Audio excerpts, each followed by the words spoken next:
आता उघडला आहे ना थोडासा. हा बरं सोडू का गेलाय तुम्ही कुठं चालत? अजून चक्कर मारून त्या पुढच्या जापवरून. तिकडे चालली का?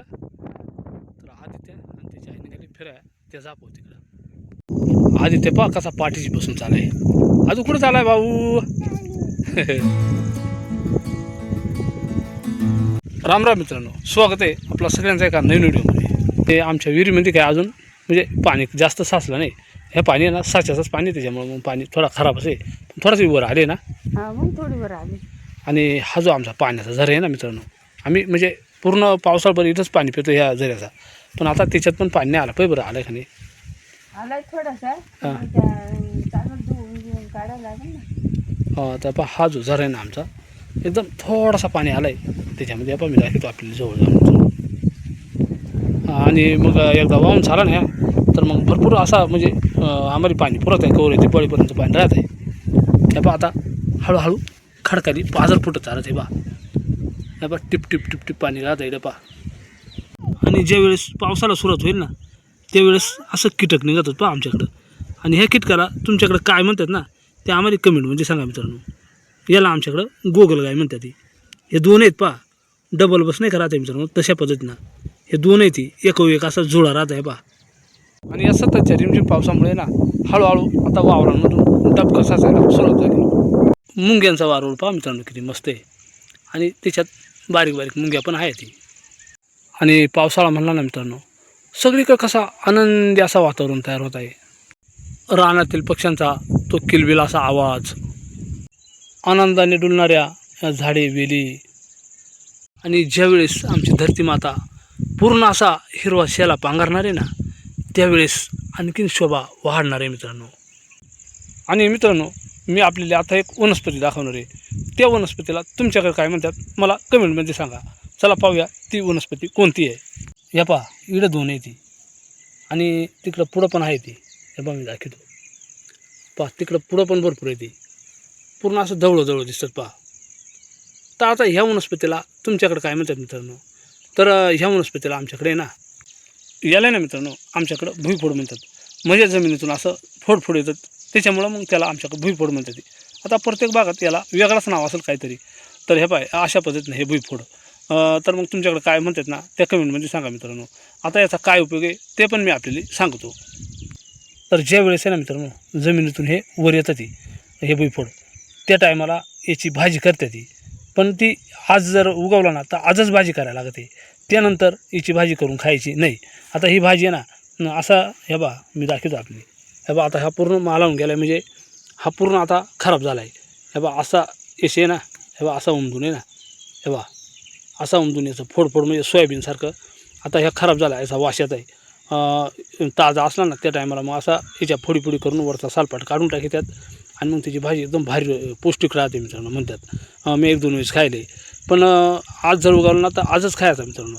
दुसऱ्या दिवशी हा खायचा नाही, हा विषारी होतो आहे. मग त्यांना जुलाब वांटे होऊ शकतात. तर मित्रांनो जर आपल्याला माहीत असेल तरच खा, नाही तर खाऊ नका. अन्यथा खाऊ नका मित्रांनो, ही मी सूचना देतो आहे आपल्याला. तर मी याची भाजी 1-2 वेळेस खायले. पण ताजा असला तरच, आणि तोही ताजा आपल्याला ओळखू आला तो ताजा आहे तरच खा, नाही तर खाऊ नका मित्रांनो. हे बा आणि हे पूर्ण त्यानंतर दुसऱ्या दिवसापासून हे पूर्ण विषारी होतं. ती हे जास्त खाल्लं तर याच्या जुलाब वांट्या होऊ शकतात मित्रांनो. आणि त्यानंतर दुसरी वनस्पती दाखवतो पहा. आता हे बघा सतार, याला काही भागात मशरूम म्हणतात. पण मित्रांनो ही मशरूम विषारी राहते बरं का. ही खायची नाही राहत. जी ओरिजिनल राहते ना ती श्रावण महिन्यामध्ये येते. ही पूर्ण अशी लुळी राहते पहा, ही खायची नाही राहत मित्रांनो. तर मी पूर्ण आपल्याला पुन्हा सांगतो का खाऊ नका. ही ह्या अशी खतं म्हणजे शेणखत असेल तिथं उगवतात, कुठं पण उगवतात. तर ही मुळात खायची नाही मित्रांनो. ही पहा ही मशरूमचाच प्रकार आहे हा, पण हा विषारी मशरूम आहे. हा काही खाण्याजोगता मशरूम नाही आहे पहा. आणि जी खाण्याजोग राहते ना ती मी आपल्याला कधीतरी दाखवेल. तर मित्रांनो कधी कोणाला भेटली तर ह्या खाऊ नका. जी खाण्याजोग असेल तीच खायची. तर बा ह्या असे भरपूर राहतात इकडं राहणार. आता ना भरपूर उगवतात. ती समोरच्या झाडांमध्ये ना कोकिळ्याचा कुठंतरी असा कुहू कुहू आवाज येतोय पहा.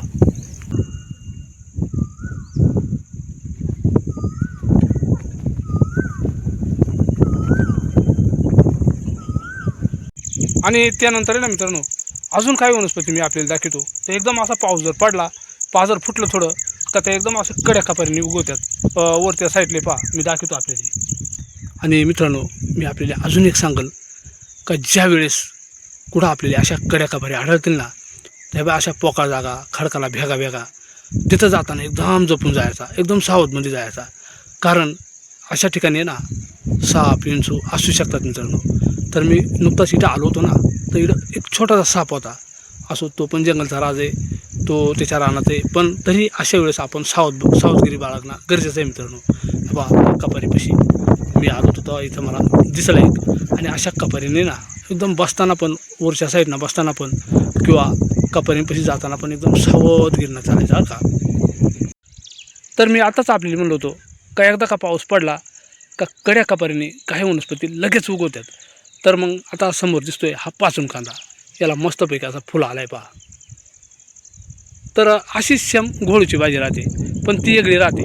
आणि हा पाचून कांदा हे काही खाते नाही मित्रांनो, याला असा कंद राहतोय खाली, त्याला कांदा येतोय म्हणून त्याला पाचून कांदा म्हणते ते. हे बा घोळू आणि पाचून कांद्यात फरक राहतोय. आता काही त्याला असं बोंडा आल्या ते आता म्हणजे फुलल्यात पूर्ण. तर हा पाऊस पडल्या सुरुवातीला उगवला होता. तर बा अशा कड्या कपारीने राहते ते. आणि काही भाज्यासुद्धा कड्या कपारीनेच राहते ते. आणि या समोर पहा मित्रांनो ही जी कपार दिसते ना या कपारीमध्ये ना असा गावात वाहून नेलाय पहा. म्हणजे कदाचित एखादा पक्षी पण राहत असेल त्या कपारीत. एकदम कोरडा गावात आहे पहा. पण आता तिथं काहीच राहणार नाही कारण ह्या चौकून एकदम असा अडचण तयार होईल आणि ह्या खडकाला पूर्ण आता पाजर फुटतील. आता टिपटिप पाणी गळत आहे आणि एकदा खडकाला पाजर फुटलं का ह्याच्यातून पाणी येत आहे, उपळा फुटत आहे. तर पहा किती कोरडा गावात आहे मस्त. म्हणजे उन्हाच्या वेळेस एखादा पक्षी म्हणा, एखादा खारेडी म्हणा अचानक या इथं निवाऱ्याला मस्तपैकी सुरक्षित राहत असेल. आणि अजून एक रानभाजी आपल्याला मी दाखवणार आहे. आता त्या रानभाजीचं नाव आहे भडदा. पण मी पूर्ण रानामध्ये फिरलो आता पण तो भडदा काय दिसला नाही. भडद्याची भाजी एकदम आयुर्वेदिक आहे मित्रांनो, चवालासुद्धा खास राहते. फक्त जास्त शिजवायला लागते आणि ती जर नाही शिजवली जास्त तर ती अशी नरडीमध्ये घशामध्ये खाऊ करते. तर नक्कीच तो पण आपण व्हिडिओ बनवणार आहे. पण सध्या ती दिसली नाही आपल्याला कुठं निघाली तर नक्कीच तो व्हिडिओ पण आपण बनवू. आणि आता बराच वेळ झालं पावसानं विश्रांती घेतली होती आणि समोरून पहा एकदम काळं ढग असं जमा होऊन आलं ते.